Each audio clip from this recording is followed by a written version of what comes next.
शिवानी, अब मैं तुमको अच्छी कहानी सुनाता हूँ। पंचतंत्र की एक सुनहरे बाज की बहुत प्यारी कहानी है। अच्छे से सुनना। बहुत सालों पहले की एक बात है। किसी गांव में बिल्लू नाम के एक आदमी रहता था।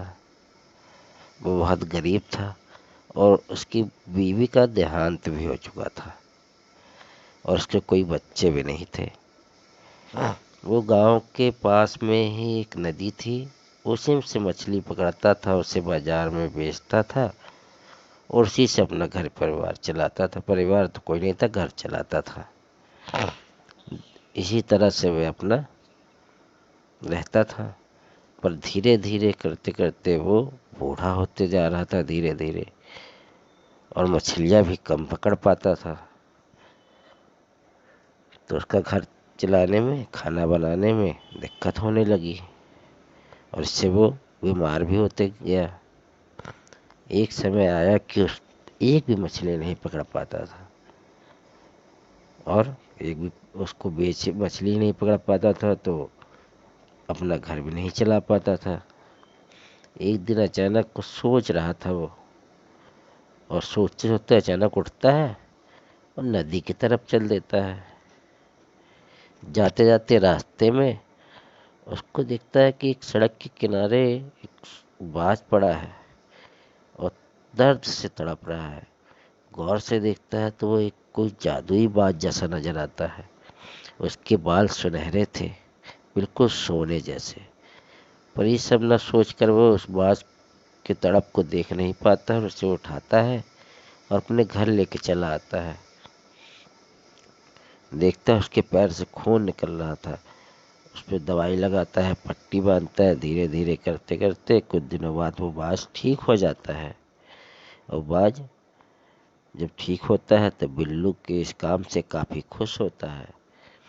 बिल्लू को कहता है, उस रास्ते से बहुत से लोग निकले पर किसी ने मुझे उठा के देखने के लिए तैयार नहीं हुआ।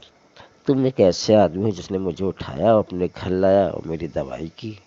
मैं तुमसे बहुत प्रसन्न हूँ।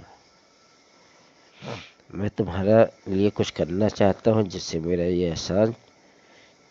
मैं तुम्हारा ये एहसान चुका सकूँ। बिल्लू ये सब सुनता रहता है। कहता है कि ये तो मेरा फर्ज था। हर इंसान को ऐसा करना चाहिए, कोई तकलीफ में रहे तो उसकी मदद करनी चाहिए। पर बाज कहता है, नहीं, मैं तुम्हारे लिए कुछ करूँगा। और बाज यहाँ वहाँ से घर की तरफ देखता है तो वो काफ़ी गरीब सा आदमी महसूस होता है उसे। उसके वो बाज कहता है, लगता तुम्हारे साथ कोई भी नहीं रहता है, तुम अकेले रहते हो, तुम्हारी देखभाल करने के लिए कोई नहीं हो, तुम बूढ़े भी हो चुके हो। तो बिल्लू कहता, हाँ, मैं बहुत गरीब हूँ और मेरे साथ कोई भी नहीं है। मेरी बीवी बहुत पहले ख़त्म हो चुकी थी, मेरे बच्चे भी नहीं हैं। तो बाज कहता है, क्यों ना मैं तुम्हारे लिए रोज़ मछलियाँ पकड़ के लाऊं और तुम उसको बेचो और अपना खाना वाना बनाओ उसके पैसे से बेच के। बिल्लू काफ़ी खुश हो जाता है। कहता, हाँ ठीक है। तो दूसरे दिन से रोज बाज ना नदी के से अपनी तरीके से उस मछली पकड़ता और बिल्लू को ला के देता। बिल्लू उसे बाजार में बेचता और जो पैसे मिलते बेच कर उससे अपनी ज़रूरतों की चीज़ें लाता, खाना बनाता। और धीरे धीरे करके बिल्लू की तबीयत भी ठीक हो गई।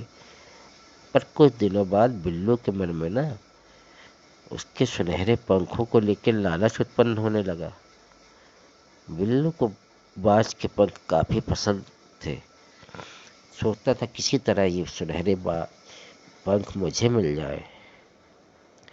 बाज की नज़रों से नज़र अपनी चुरा कर उसके पंख की तरफ रोज़ देखता था और अपने मन में सोचता था, किसी न किसी तरह मैं इस पंख को पालूं। एक दिन बाद बिल्लू के मन में एक आइडिया आया उसके पंख चुरा पाने का। सुबह सुबह बिल्लू एक पेड़ के पीछे छुप जाता है और जैसे ही बाज आता है उस पर चाकू से हमला कर देता है। बाज वहीं तड़प के मर जाता है और एक राख के ढेर में बदल जाता है। पर बिल्लू क्या देखता है कि उस राख से एक आदमी निकलता है और काफ़ी तेज से हंसता रहता है। और बिल्लू से कहता है, मुझे एक शराप मिला था जिससे मैं सुनहरे बाज में बदल गया था, और मुझसे बोला गया था कि तुम्हें जब कोई लालची व्यक्ति अपने लालच के लिए मारेगा तो उसी दिन तुम इस शराब से मुक्त हो जाओगे, और जैसे ही तुम मुक्त हो गए तो ये शराब उस व्यक्ति को लग जाएगा जो तुम्हें मारा है। तो बिल्लू काफ़ी उदास होता है और थोड़ी ही देर में उस सुनहरे बाज के रूप में बदल जाता है। वो आदमी उसको कहता है, अब जाओ ढूंढो तुम दूसरे लालची व्यक्ति को जो तो अपने लालच के लिए तुम्हें मारेगा, उसी दिन तुम इस शराब से मुक्त हो गए। और बिल्लू बेचारा तुरंत निकल जाता है उस लालची व्यक्ति को की तलाश में, और कहानी ख़त्म हो जाती है। इस कहानी से हमें क्या शिक्षा मिलती है शिवानी? कि हमें कभी भी कोई काम लालच से नहीं करना चाहिए। लालच का काम हमेशा बुरा होता है। ठीक है।